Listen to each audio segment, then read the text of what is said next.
behind the luxury was a people so corrupt, their cries reached the heavens, and God came down, not with an army, not with a flood, but with fire.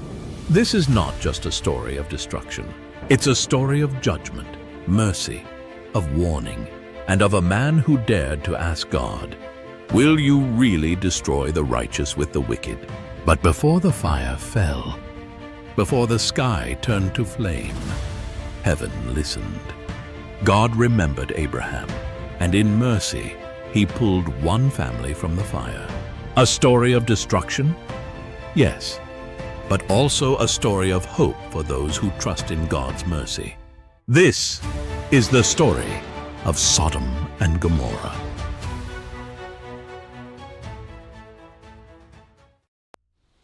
Long ago, in the ancient lands of Canaan, two cities stood tall in the valley of the Jordan, Sodom and Gomorrah.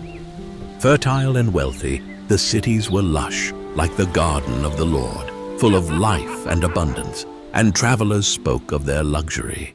But beneath their riches and beauty, darkness festered. These were cities without fear of God.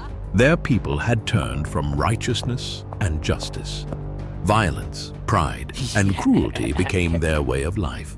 Their streets echoed with mockery and lust, not with songs of praise.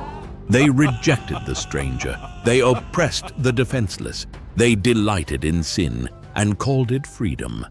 The prophet Ezekiel would later write of them, "Now this was the sin of your sister Sodom. She and her daughters were arrogant, overfed, and unconcerned.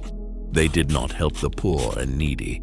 They were haughty and did detestable things before me. Therefore, I did away with them as you have seen." Even the angels in heaven heard the cries, the pain, the injustice, the oppression. And so, Yahweh came down to see it for himself.